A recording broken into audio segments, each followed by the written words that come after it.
Jó napot kívánok, tiszteltek, köszöntöm a kedves televízió nézőket a Zalapáti Képes Híradó márciusi adása alkalmából.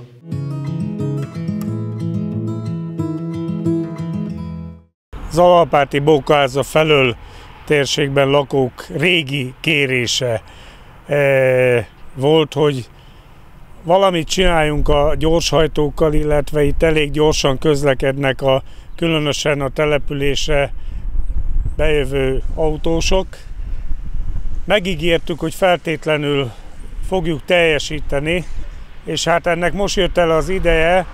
Néhány nappal ezelőtt egy trafiboxot állítottunk itt fenn, és hát a lakosság érdeklődése elég nagy ez iránt, a trafibox iránt. Mindenkit megnyugtathatok, hogy két dolog miatt van itt ez a trafibox, az egyik a figyelmeztetés, a másik pedig a figyelem felhívása miatt.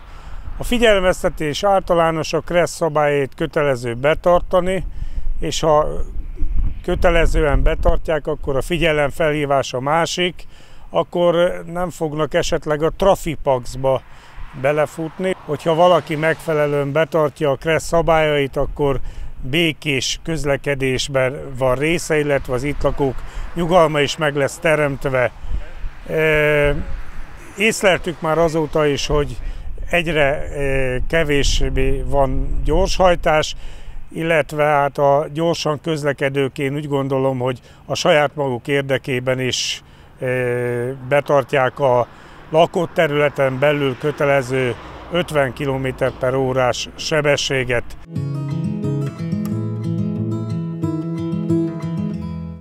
A Zalapáti Községért Közalapítvány, mint ahogy a nevében is benne van, Zalapáti községért jött létre közel 30 évvel ezelőtt, tehát még mielőtt polgármester lettem volna, az előző képviselőtestület hozta létre.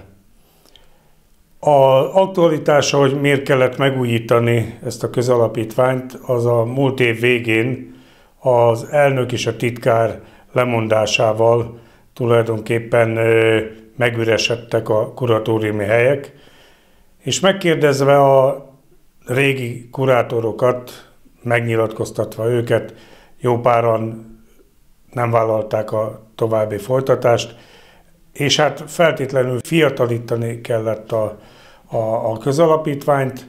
Régebben a feladatai között szerepelt közösségi bálok tartása is, illetve különböző civil szervezetek, intézmények támogatása. 1%-ot föl lehetett ajánlani a közalapítvány részére, ebből is voltak bevételei, és különböző támogatóktól jöttek bevételek. Az utóbbi időben kevésbé működött, de működött végül is, és az egyik legemlékezetesebb, amit támogattak, ez a Hungarikum pályázat keretében a Zalapáti mesekönyve, az első mesekönyve, hogy így mondjam, majd szeretnénk esetleg tovább folytatni, és hát ehhez az anyagi forrást a Hungarikum pályázaton keresztül a közalapítvány pályázta. Valamint a nemrég Zalapáti amatőr festője által adományozott csodálatos szép festménynek a keretét is a közalapítvány vállalta fel, hogy ők fogják kifizetni a keretnek az költségeit, és hát természetesen mindenképpen szeretnénk, hogyha nem szűnne meg a közalapítvány. Különösen azért is, mert időközben, körülbelül egy 10 évvel ezelőtt jogszabályváltozás történt, amelyik előírja, hogy önkormányzatok alapítványokat, közalapítványokat, újat nem hozhatnak létre. Nagy örömünkre szolgál, hogy egy fiatal, új kurátori közösség jött létre, és a vezetőik és a tagsága is nagyon nagy elképzelésekkel és nagyon nagy energiával kezdenek bele a munkába.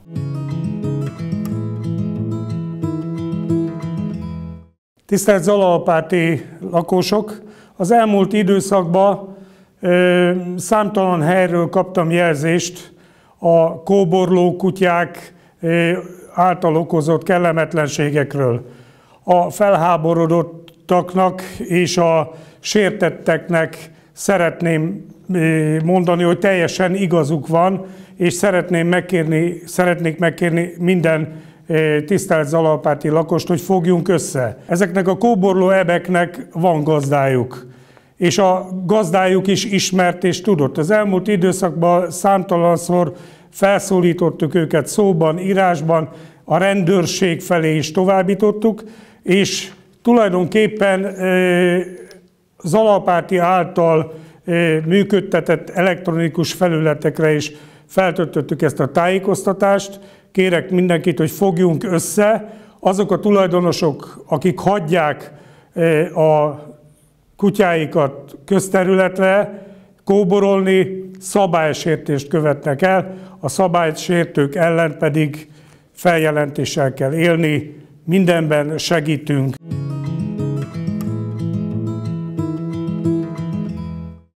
Zalalpáti község önkormányzat képviselőtestülete 2024. március 12-én tartotta soron következő ülését a községháza dísztermében.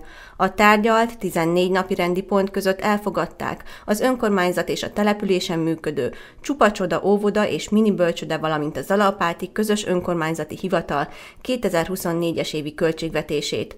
Módosította a testület az önkormányzati szolgáltatásokért fizetendő díjak, hozzájárulások, földterületbérleti díjak és telkek eladási áramértékének megállapításáról szóló önkormányzati rendeletét, melyben az önkormányzat tulajdonát képező telkek eladási árát 2000 forint plusz áfában határozta meg. Tárgyalták a Zalalpáti közös önkormányzati hivatal 2023-as munkájáról szóló beszámolót, mely tartalmazta a 7 fenntartó önkormányzat 5 évi pályázati tevékenységét is. A 7 település közel 3,2 milliárd forintra pályázott, melyből 2,7 milliárd forint elnyerésre is került. Ezen kívül a települést érintő 75-ös számú főút burkolat megerősítéséhez, valamint Zalalpáti és Bak települések között kerékpárút létesítéséhez szükséges településrendezési tervek módosítási folyamatának elindításáról hoztak döntést. Csatlakozott a testület a Keszthelyi házi gyermekorvosi ügyelet működtetésének újraindítási kezdeményezéséhez, melyben felhatalmazta a Keszthelyi Kistérségi Tanács elnökét az ezzel kapcsolatos folyamatok elindítására. Végezetül 2 önkormányzati vagyont érintő lakossági kérelemről hozta meg döntését Zalalpáti község önkormányzata képviselőtestülete.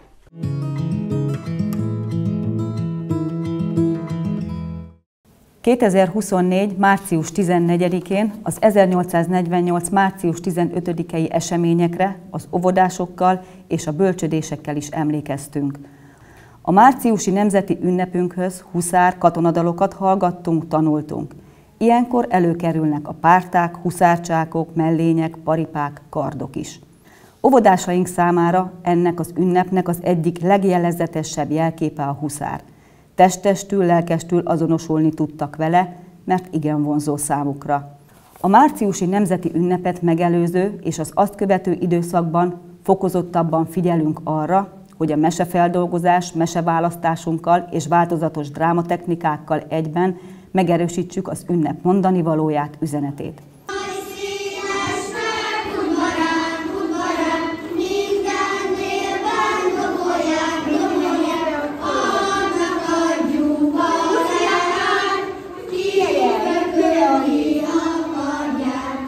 Az ünnep előtt a kézimunka és tárgykészítés is hangsúlyosabban jelenik meg. A gyermekek játéktémája, érdeklődése inspirál minket arra, hogy készítsünk velük zászlót, dobot, kicsi seprűnél paripát, huszárbábot, sőt, nemzeti színű sütiket is. Az ünnepnapon a közös 10 órai után ünnepi tevékenységeket terveztünk, amelyen az egész óvoda és bölcsőde, gyermek és felnőtt közössége részt vett. A Balatoni Múzeum jóvoltából lehetőségük nyílt arra, hogy olyan eredeti, a szabadságharcot megjárt fegyvereket és használati tárgyakat vehettek kezükbe a gyerekek, mint Kossuth Lajos pisztolya vagy a BEM szabja.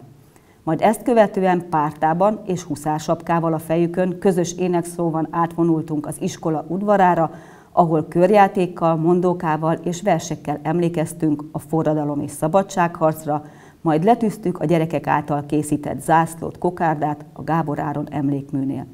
11 órától pedig az Áldás Együttes interaktív zenés koncertjével zártuk a délelőttöt.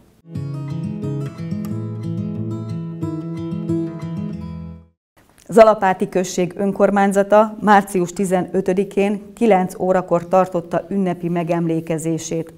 Ünnepi beszédet mondott Pácsonyi Imre, a Zalavegyen vármegyei közgyűlés alelnöke. A műsorban közreműködött Zalapáti Gábor Áron általános iskola diákjai és az Apáti Kapella kamarakórus.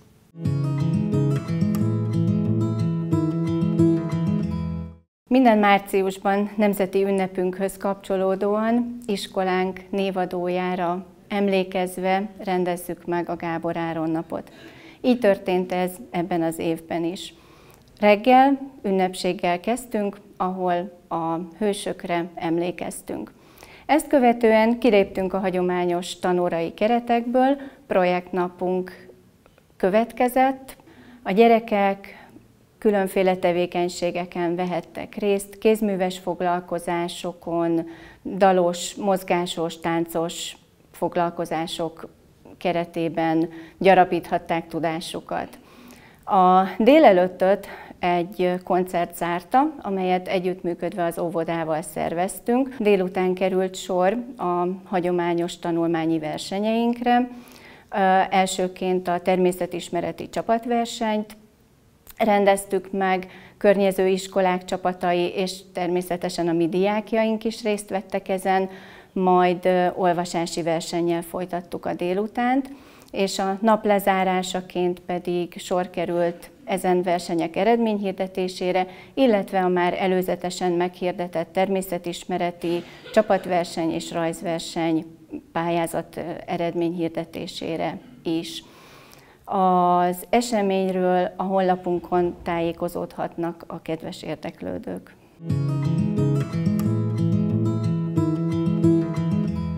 A közösségi színtér helyszínén a múzeumnál most március 23-án szombaton délután 15 órai kezdettel húsvétváró családi délutánt szervezünk. Egy kedves kolléganőm, Méri Krisztina óvodapedagógus pedig népi gyermekjátékokat fog tanítani a gyermekeknek.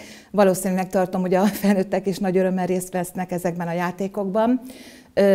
Tavaszi virágokat készítünk posztóból, fagolyókból, akrillal fogunk kifolytojásokat festeni, tojásberzselés lesz.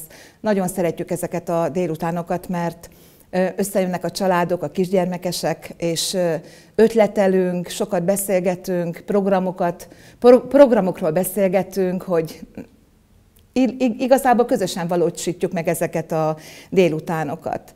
És este felé pedig sokáig ott vagyunk, és sokat beszélgetünk, nagyon jól érezzük magunkat, és a napot mindig egy kis zsíros kenyérrel zárjuk lilahagymával, a gyerekek pedig igazán jól érzik magukat.